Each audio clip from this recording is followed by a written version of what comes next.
volta na 92, Humanos Radio Show. Voltamos, Humanos Radio Show na 92. A música nos conecta, os bons papos nos conectam aqui na 92. 984-410010. Manda o WhatsApp pro Maninho para participar do Humanos Radio Show. E eu tenho o prazer de receber hoje comigo aqui delegado Márcio Campos Neves, bruxaço, né? Ele que é delegado titular da 2ª DP de Criciúma, Treviso, Nova Veneza, professor do curso de Direito da Unesc. Estamos falando sobre crimes virtuais. Ô Márcio, o segundo bloco eu queria te provocar, cara, sobre os crimes virtuais que os pais têm que ficar atento contra os seus filhos, cara. Porque, hoje cada vez mais nós terceirizamos, nós pais no geral, né? Terceirizamos o celular e o computador e o videogame como uma babá para os nossos filhos. E para mim isso é o maior perigo, porque você estava falando que você acha que o seu filho está seguro do teu lado, né? Exatamente, porque que isso tem acontecido bastante. A gurizada hoje, a internet é um mundo hoje que faz parte do nosso e não volta mais, e a gente tem que aprender a conviver com isso e fazer o uso, né, da parte boa, né, das relações sociais, das relações comerciais e tal.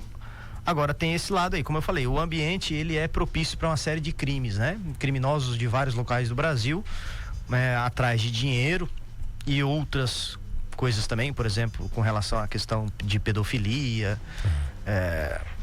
fotografias, né, de crianças, adolescentes em situação, né, de erotismo e tal. Então eles fazem isso e podem estar em qualquer lugar do mundo, inclusive. E os pais, a gente sabe, né, mano, tu é pai também de criança, eu também sou, e ainda mais a gente que já passa dos 40, para aguentar o ritmo dessas crianças, porque é muita energia. Hoje a gente não tem mais o corpo de 20 anos que aguenta, que vira e tal. E aí, às vezes, tu chega do trabalho cansado, o guri, a criança tá correndo pra um lado, pro outro ali, tu, vai dar uma descansada, ela descansa e eu também, tu pega e dá um telefone para ela, um computador. E aí o pai acha que, como a pessoa tá ali dentro de casa, ele tá olhando, ele tá vendo ela, e acha que a pessoa tá segura, quando não tá. E aí, quando vai ver, o filho já tá envolvido numa série de coisas, quando não vítimas de uma série de crimes, induzidos para fazer também uma série de coisa errada.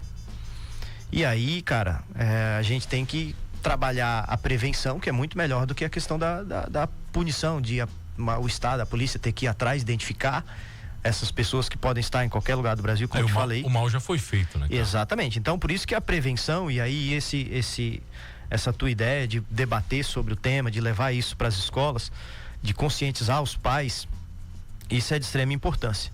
Por quê? Porque a gente vai trabalhar, né, na parte educativa, de orientação, para que, né, o risco diminua em relação a isso. Então, os pais precisam controlar, né, os filhos, o acesso, né, a depender da idade, né? Porque depois é interessante ver o efeito que tem esses joguinhos, esses vídeos curtos, repetitivos, né, na cabeça das crianças. Tem todo um efeito que de repente aí um médico vai saber dizer melhor do que eu. Conteúdos repetitivos, vídeos curtos, né? Que a gente já chama na internet de apodrecimento cerebral. É o termo do ano, né? Apodrecimento cerebral. Por conta desses efeitos que tem na cabeça da criança. A gente mesmo, nós adultos, a gente hoje está às vezes viciado, que é o nomofóbico, nomobiofobia, né? Que é aquela pessoa que fica, né, desesperada quando ela tá longe do seu telefone e tal, né?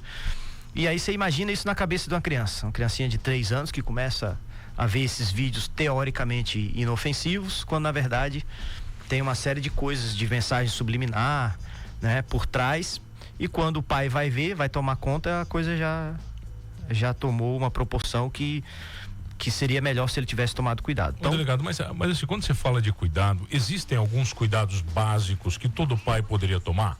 Claro. Primeira coisa, criança, né, teu filho, a tua filha, não tem privacidade.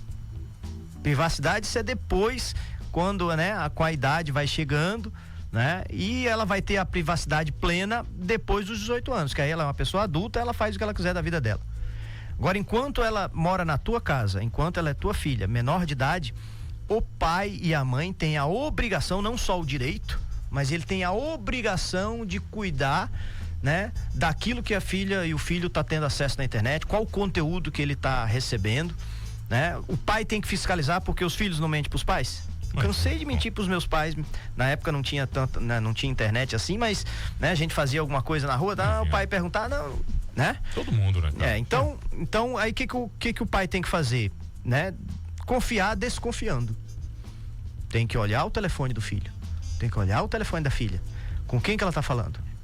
Qual o conteúdo que ela tá recebendo? Qual o conteúdo que ela tá acessando, né? E é assim que muitas vezes os pais acabam descobrindo atitudes pedófilas contra os seus filhos. Por quê? Porque são os pais mais diligentes que tiram um tempo para poder fiscalizar, olhar, saber, né?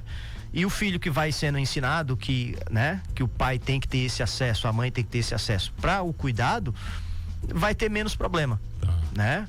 Agora, além disso, de fazer essa fiscalização pessoal, de olhar, de estar sempre ali acompanhando, você consegue dentro dos seus computadores, telefones em casa, fazer a restrição de determinados conteúdos. Tem o Google Family, cara, que é um negócio maravilhoso. Exatamente. Cara, você já tira 90%. Agora, de tudo quantos pais sabem disso e fazem, né, faz ali a configuração correta para poder, né, restringir esse tipo de conteúdo. Então, hoje agora a gente estava falando aí, é objeto de estudo, inclusive agora na polícia, né, desses vídeos curtos, né, italianos. Já ouviu falar? Tá. Desse apodrecimento. Tá, do chamado de brain rot italiano. Tá. Que são personagens, né, com nomes italianos que ficam com conteúdo repetitivo e que vem apodrecendo a cabeça das crianças. Isso sem contar para outros crimes, né? Crimes violentos, a questão do bullying, né? A violência repetitiva, né? A intimidação repetitiva, que aí vem atrapalhando muitas outras crianças que aí sofrem pra caramba. E aí as escolas têm que entrar, por isso que tu tá indo muito bem nessa tua empreitada aí, para poder conscientizar, e você viu que o teu filho chegou com determinados. Eu acabei de falar, eu mandei para você no dia, ainda mandei para você preocupado, né, cara? Meu filho chegou em casa falando algumas palavras terríveis, né? E ele isso para ter 6 anos de idade. 6 anos de idade, ele não tem acesso ao YouTube, praticamente ele não assiste YouTube na minha casa, é muito difícil, né? Ele joga videogame e tal, tem alguns jogos que eu determino, o celular dele já dei alguns jogos, já retirei também, então, e ele chegou falando que alguns amiguinhos mostraram aquilo para ele. Ele chegou falando normalmente, alguns desenhos, algumas expressões terríveis, e eu mas onde é que você aprendeu isso? Ele, o fulano me falou, pai. Fulano me falou que viu tal. Mas ele falando uma normalidade. E, Márcio, eu falei isso para alguns pais já. Se nós adultos já somos enganados, né, com linguagem subliminar e um monte de coisa que eu publicitário, né, estudei a vida toda para fazer com que as pessoas comprassem coisas. Se os adultos já são enganados, cara, uma criança mesmo, velho, ela é destruída por isso, cara. E por isso a importância desse tema, importância disso ser trabalhado com os pais, para que os pais cuidem dos seus filhos, para que não terceirizem determinados cuidados para outras pessoas, e também atuar isso, ter essa atuação, mano, muito importante nas escolas. O professor tem um papel fundamental, porque muitas vezes o professor recebeu a educação do filho terceirizada. Lembrando que o professor não é a pessoa que educa, né? O professor vai fazer a mediação do conhecimento. A educação se dá em casa. Agora, muitos pais acabam terceirizando isso para a escola, né? E então a escola tem um papel fundamental para poder atuar nesse tipo de coisa, porque ali a gente consegue falar, né, sobre vários assuntos de forma coletiva, no momento certo, né, na idade certa, para poder prevenir, para evitar remediar depois, porque às vezes o estrago é grande. Me diz uma coisa, você como professor universitário, pega adultos, né? Semi-adultos, né? Vamos dizer, todos nós. Pego muitos jovens também. Semi-adultos, né? Os jovens. Você passa trabalho com isso também? Sim, porque os alunos vêm com esse conteúdo de casa, né? Vêm com essa bagagem e muitas vezes acaba trocando ideias sobre isso na sala de aula, né? A minha vantagem é que, por conta da matéria que eu leciono, que é o próprio direito penal, a gente consegue trabalhar todos esses casos relatados por esses alunos, né, à luz do direito brasileiro. Então a gente acaba pegando isso, né? E recebo muito pedido de auxílio, né, pelos alunos, de pessoas que sofreram uma série de problemas. Às vezes o aluno faz a consulta daquele problema falando que é de um amigo, mas na verdade é ele. É ele que está passando. Porque ele está com vergonha. Enfim, tudo isso, né, de conteúdos, né, e de crimes cometidos por meio da internet. Então, por isso que é importante a gente cada vez mais falar sobre isso para poder impedir, né? Quanto mais a prevenção, e as pessoas precisam saber. Então, rádios, né, como a gente está fazendo aqui nas escolas, né? Esse conteúdo educativo, orientador, isso é muito importante para a gente evitar aí, para que não haja mais consequências maiores aí com as crianças. A gente tem exemplo aí desses jogos, esses desafios que levam, por exemplo, à automutilação. Tá. Né? Aquele joguinho que ficou muito famoso, não vou dizer que é jogo, porque isso não é jogo, né? Da baleia azul. Tá. A gente teve um caso agora de um outro jogo de etapas, e aí uma criança de 9 anos de idade foi cheirar o desodorante. Meu Deus. E aí se intoxicou e morreu. Tudo isso por joguinhos na internet que os pais não acompanharam, né? Não estavam sabendo do que estava acontecendo. Você imagina, mano, o pai sendo diligente, acompanhando, assim, tudo para e passo. Já não garante nada, porque tem coisas que fogem do alcance do pai, às vezes até pela mentira, pela forma como o filho faz. Você imagina aquele que largou de vez e que terceirizou e acha que pelo fato de que o filho está em casa, ele está seguro, né? Então é muito importante a gente conscientizar os pais para poder cuidar disso aí. E outra coisa, Márcia, você falou também, uma coisa que os pais têm que ficar ligados é o seguinte: nos amigos dos seus filhos. E tem que tomar cuidado também, porque às vezes a peça podre é o teu filho. Exatamente. Né? Isso é muito comum. Às vezes o pai chega na delegacia e fala assim: porque o meu filho, né, tá com má companhia por causa disso, tá? Mas e às vezes a má companhia é o próprio filho. É o próprio filho. Só que nenhum pai ele vem preparado para receber essa informação, notícia, né? De que é o seu filho que é a má companhia, né? Caraca, velho. Agora, se aquele pai, ele entende que o filho é a má companhia, aí quem tem família, na parte de estrutura familiar, não de dinheiro, que tem gente que é tão pobre que só tem dinheiro. É verdade. E aí aquele que tem estrutura, o pai vê que tá errado, que o filho tá errado, não passa a mão na cabeça. É claro, está ao lado do filho, porque família é para estar em todos os momentos, né? Mas não passando a mão na cabeça, não dando razão ao filho quando ele erra, né? E aí tu tem chance, né? De colocar o filho de volta no eixo para poder ele ser uma pessoa boa, né? Mas, Márcio, olha só, tudo que a gente tá falando aqui, eu tenho certeza que tem muito pai que tá ouvindo a gente, torcendo o nariz para mim e para você, achando eu e você dois idiotas. Ele tá parte, né? Ele tá dizendo que não, meu filho isso aí eu controlo, meu filho, então, tá bom, meu filho não faz nada. O que eu diria pra ele assim, tomara que eu não encontre com o seu filho e com o senhor na delegacia. Isso é mais normal do que a gente pensa, cara. Exatamente, né? Tá. Porque assim, psicologicamente a gente imagina, não, nosso filho, não, peraí, meu filho é o certo. Só que assim, alguém que comete o crime é o filho de alguém. Sempre é, né? Então, né, você fechar os olhos pra isso e achar que o seu filho tá imune a crime, tanto quanto como vítima quanto como autor, né? É de uma inocência, digamos assim, não inteligente, para não falar outra palavra. Tem alguma atitude que as crianças começam a demonstrar? Existem padrões, né? Então, desvios de comportamento são sempre indicativos de algo, né? As escolas notam bem isso. Os pais presentes, eles notam quando o filho volta da escola, volta da rua com um comportamento diferente. Às vezes tem uma ruptura muito detectável, né? Mas às vezes vai mudando aos poucos. O pai que é diligente, né? Ele acompanha e detecta, né? Por exemplo, os crimes sexuais muitas vezes são notados pelos pais porque as crianças têm essa mudança de comportamento. Mas não falam, né? Num primeiro momento tá morrendo de medo, tá com vergonha, se culpa. Então, por isso que é importante estar acompanhando, né? Por exemplo, o filho voltou da escola, ter aquele interrogatório. Não precisa ser aquele interrogatório com o dedo na cara, mas aquela entrevista, digamos assim, mano, de como é que foi na escola, pode ser até de forma lúdica, o que você fez, o que aconteceu, né? Por quê? Porque a criança vai relatando, muitas vezes sem saber o que está acontecendo direito, mas vai relatando o que aconteceu. E aí é uma forma de você fiscalizar. No outro dia pode voltar à escola, professora, eu perguntei pro meu filho o que tinha acontecido aqui, ele disse que aconteceu, alguém bateu no... O que aconteceu? A senhora está sabendo disso?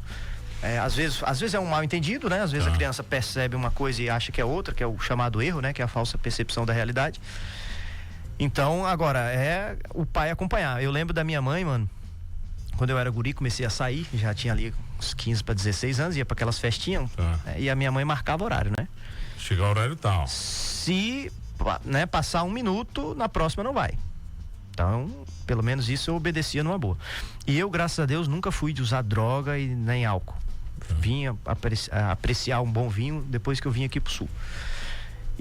Mas sempre ofereceram, nas festas que eu ia, era, né, como sabe. E a minha mãe tinha um sermão que ela falava, você não é Maria, vai com as outras, vão te oferecer droga, vão te oferecer isso, mas você não vai ser por causa disso. Na volta, ela chegava e perguntava, usou droga? Não, mãe. Bebeu? Não. Então vai tomar banho e vai dormir. Beleza, deitava na cama, daí meia hora, lá vinha ela. Você tava na cama? Cheirar. Cara. Eu acordado ainda, mas fingia que tava dormindo. E ela vinha me cheirar pra ver. Ou seja, ela perguntou, eu disse que não, mas ela foi checar. Foi checar, né? Então, só um exemplo de que tudo que o filho falar, o pai tem que acreditar, mas ele tem que desconfiar. Sempre, né? Desconfiar. E aí você às vezes precisa fazer a prova. A minha mãe, na época, fazia, né, desse jeito. Era o mecanismo. Agora, vamos lá, o que você está vendo na internet? Tá. Pai, só um joguinho aqui, deixa eu ver. Abre aí, deixa eu ver. Então, veja. E outra, quando ele estiver fora, vai lá e entra. Como eu falei, criança não tem privacidade. O pai tem o poder e o dever de vasculhar tudo para o bem da criança. Pô, demais, né, cara? Entendeu? Então nem não tem essa. Esse papinho, e outra, né? aí claro, vai crescendo, mano, a privacidade você vai, né, dando mais corda, assim, né? Deixando a pessoa, né, seguir a vida dela. Ela vai conquistando, né? Isso, ela vai conquistando, mas não tem plena. Plena é depois dos 18 anos. Enquanto mora na tua casa... nem depois de 18, meu. Enquanto morar na casa, não tem essa, né? Aí pra família de verdade, né? Família de verdade, eu até também falo isso quando minha mãe faleceu, mas quando ela vinha aqui, com meu pai, aí tinha que fazer alguma coisa, eu botava a mão na fechadura, ela falava, onde é que tu vai? Na hora, né? Pela lei, maior de 18 anos, já tem a minha vida formada, eu podia dizer assim, não te interessa, sou maior de idade, cuido da minha vida. Mas ai de mim, de não dizer pra ela. Então eu tinha que dizer, mãe, eu tô indo pra tal local, eu vou voltar a tal hora. Se tiver alguma coisa, tal, eu ligo avisando. Tá, problema aqui e tal, tudo certo. Pra tu ver, então isso... Márcio, quantas vezes você foi pra um lugar e foi pra outro? Porque no meio disso, não você, qualquer um, cara. Claro, avisa e tal, qualquer imprevisto, né? Outra coisa que os pais podem fazer, né? Tem que ter um limite aí no uso do telefone, porque vicia, né? É colocar um rastreador no próprio telefone. Dá pra você colocar um raio ali de onde ele tá. Sim. Quando sair do raio, você recebe a mensagem. O próprio Google Family faz isso, cara, é maravilhoso. Então os pais têm que lançar a mão dessa tecnologia na parte boa, né? Pra poder monitorar os filhos, saber onde eles estão, o que eles estão fazendo, o que eles estão acessando. Porque depois que acontece, mano, acompanhei bem lá em Brasília, sou de lá, aquela menina que foi lá inalar o desodorante numa daquelas tarefas lá e acabou morrendo. 9 aninhos, uma menina. Caraca, isso aí... Então, não vou dizer ali que os pais erraram, porque eu não tô sabendo da situação, mas assim, talvez se alguém tivesse percebido isso aí antes, teria evitado uma situação como essa. Então, tudo isso é bom a gente discutir, né, nos meios de comunicação, nas escolas, pra gente evitar que os filhos acabem sofrendo e fazendo coisas que, de repente, pode dar um caminho aí pra vida dele pro resto da vida. Ô Márcio, vamos fazer um desafio simples pros pais que estão nos ouvindo. Simples, não precisa fazer muita coisa. Vai hoje no celular do teu filho e dá uma olhadinha. Não precisa fazer muita coisa. Exatamente, rede social. Não, dá uma olhadinha agora, pra ver. Nas conversas, nos chats, ver com quem que conversa, quais são as fotos que estão sendo trocadas, o conteúdo.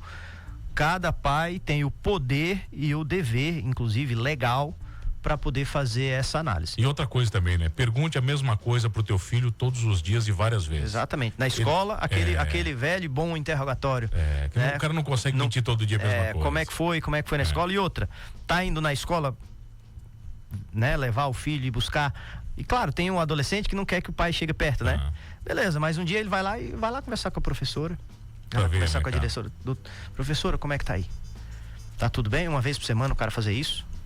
Troca, reveza o pai e a mãe. Tem problema, né? Como é que foi ali? Só tá pra ver até onde vai, né? Tá tudo certo. Se tiver alguma coisa, me liga, me fala, né? Ou seja, inclusive eu tenho falado com os professores, mano, tá faltando isso também por parte da escola. Mas o que? Da escola? Eu lembro da minha, tá junto com os pais pra dar satisfação e também pra explicar e cobrar dos pais algumas coisas. Aquelas reuniões de pais e mestres, lembra que tinha para entrega do boletim, bimestral ali? Tá faltando isso, né? A gente acabou perdendo isso.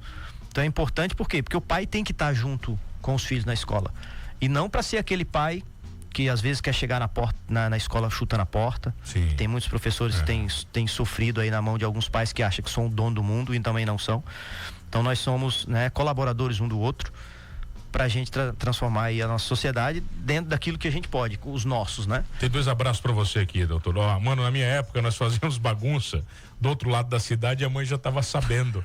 Não tinha nem internet, né? Hoje com a tecnologia a gente fecha os nossos olhos. O Messias tá te mandando um grande abraço. Opa. Tá dizendo baita tema. Boa tarde, mano. Quem tá mandando um abraço pra você aqui é o Diego Capelete. Diego Capelete.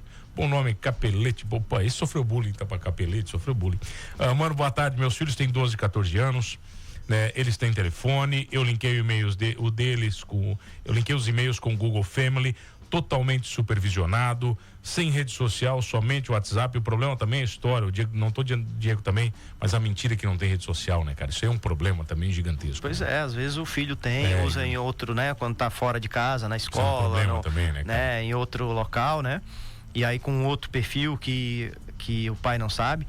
Tá vendo? O pai tá fazendo ali tudo certinho e assim mesmo não é garantia de nada. Não é garantia. Você imagina aquele que não tá nem aí, né? E aí eu costumo dizer, quem não quer ter responsabilidade não tenha filho. Né? Vai ser pai de bebê reborn. Essa idiotice que tem aí, né? Quem não quer responsabilidade não tenha filho. A partir do momento que teve, ou porque quis, ou porque veio, né? Tem aí as responsabilidades para assumir. E a diferença entre um homem e o macho é muito grande, né, mano? Macho, até um touro chifrudo é macho. Homem, né? Homem, não tô falando de sexualidade, né? Tô falando de honradez, né? O homem é diferente, né? A mesma forma a mulher. Fêmea, até uma cadela, uma porca, uma vaca chifruda também é fêmea. Agora, a mulher, né? E aí, claro, as crianças precisam ser ensinadas, porque tudo é ensinado, né?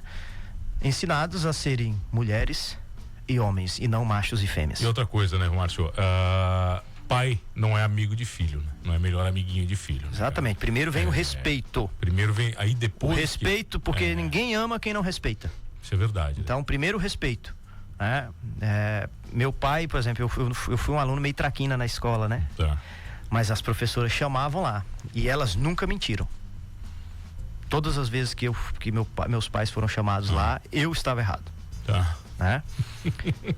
E nunca precisei apanhar, meu pai nunca me bateu, mas era só um olhar. Pelo menos dava uns 3 meses de bom comportamento. Só Depois, um olhar, só olhar. Tá. Por quê? Porque primeiro veio o respeito. E com o respeito vem o amor. Né? O amor vem depois. Eu quero que meu filho me ame. Opa, tá no caminho errado, meu amigo. Primeiro você tem que, né, ensinar o seu filho a te respeitar. Você não ama que você não respeita, cara. Exatamente. Eu atendi uma mulher, o guri, um guri, ele tava em surto, quebrando tudo em casa, era adolescente, eu tava na delegacia, e aí o guri chega lá pela polícia militar, na caixa lá, aquela coisa, tudo quebrando tudo. E aí fui conversar com a mãe. E aí, quando envolve adolescente, eu sempre gosto de conversar com a família antes para ver o contexto, porquê daquilo, né? Como é que aconteceu isso? Ele tá estudando? Não tá estudando. Por que não tá estudando? Porque não quer. Tá, mas vem cá, quem é que manda na casa? É um absurdo o pai que diz assim, meu filho não estuda mais porque não quer. Mas peraí, quem é que manda na casa? Aí, mas é porque ele perdeu o respeito. Não, não perdeu o respeito, não. é que não teve respeito, nunca teve respeito. Porque respeito de verdade não se perde. Aí, porque começou a usar droga? Começou a usar droga, eu deixava, né? E aí eu usava dentro de casa, porque aí eu tava olhando. Nossa, cara. Aí eu falei, tá vendo? O cara normatizar isso aí. Então assim, tá por isso que os pais têm que tem que ser chamado a essa responsabilidade e cuidar dos filhos, e agora no ambiente da internet, mais ainda, porque não é porque ele tá dentro do quarto ali, que você tá vendo, inclusive, que ele tá seguro. Você viu um vídeo da Luciana Gimenez, cara, acho que há algum tempo, que ela foi criticadíssima. O computador do filho dela, não sei se chegou a ver. Não. Era na sala de casa e ele só podia usar a hora que ela estivesse vendo TV. Você não viu esse vídeo? Não. Cara, ela foi chamada, depois ela fez o Bebê Reborn. Mas já gostei dessa... Não, depois ela fez o Bebê Reborn, então é mídia dela, né, cara? Mas ela falou assim, meu filho só usa na minha frente esses jogos quando eu tô aqui. Tá certo. Por quê? Porque aí fica mais fácil da fiscalização. Senão não tem. Não quer dizer também que ele não consiga fazer escondido, né? Mas só o fato dela, pelo menos, eu faço a minha parte, tô correndo atrás e tô fiscalizando. Isso aí impede, né? Evita uma série de desgraças. Mas aquela história, né, Márcio? Só o fato de saber que estão te olhando, tô te olhando, hein? Exatamente. Fica ligado, Tem né? até uma pesquisa corporativa que diz o seguinte, né? Que foi feito um trabalho de que todos os funcionários iam estar sendo aferidos à questão da produção. Só o fato deles saberem que eles estavam sendo supervisionados, a produção aumentou em 40%. Não, ali, brincando. Isso, só o fato de saber, aumentou em 40%. Então, se é pro bem, né? O pai não vai fazer isso pra não dar ao filho nada, né? Se é pro bem, ele tem que olhar e tem que fiscalizar. Lembrando, volto a repetir, vai ficar essa frase aí pro programa, né? Criança e adolescente, né? Não tem privacidade em relação aos pais. Não existe isso. Doutor, obrigado. Enquanto mora junto, né? Debaixo do teto ali, quem manda são os pais. Bom demais, doutor. Com certeza esse não será o último desses papos, eu vou provocar muito mais, né? Eu vou aceitar a sua sugestão, vou trazer psicólogos, especialistas, médicos, inclusive para ver o comportamento, quais os efeitos desses vídeos, na internet, na tela, né? De maneira geral, na cabeça das crianças, por que está sendo isso, né? Qual o efeito, o que fazer para poder minimizar as consequências, né? O que é certo, quantidade, a partir de que idade. Então, isso tudo é muito bom para as pessoas ficarem sabendo. E usar um canhão que você tem aqui, mano, que é o seu microfone. Faremos isso. Doutor Márcio Campos Neves, delegado, obrigado pelo carinho sempre, doutor. Sempre um prazer recebê-lo aqui. Eu que agradeço e sempre que precisar estamos aí à disposição. Obrigado, Márcio. Obrigado a você que está comigo todas as tardes. Márcio para você, para mim Marcinho, né? Cada um chama ele do jeito que tem, da intimidade. Você não vai chamar o delegado de Marcinho, a delegacia vai dar uma merda. É isso aí. E manda um abraço pra Neizinha, né? Cadê aqueles vídeos? Nunca mais vi. Você não foi lá comer a broinha da Neizinha. Pois é. Você tem que ir lá comer a broinha da Neizinha, você vai ver, cara. Ela diz que é delegado, delegado ela não dá muita moral, ela gosta de padre. Os padres vão lá, ela faz agora. Delegado ela não liga muito. Fala que a delegada, acho que ela nem te recebe. Doutor Márcio, obrigado pelo carinho, obrigado a você, valeu. Não esqueça de uma coisa, nesse programa somos todos humanos. A música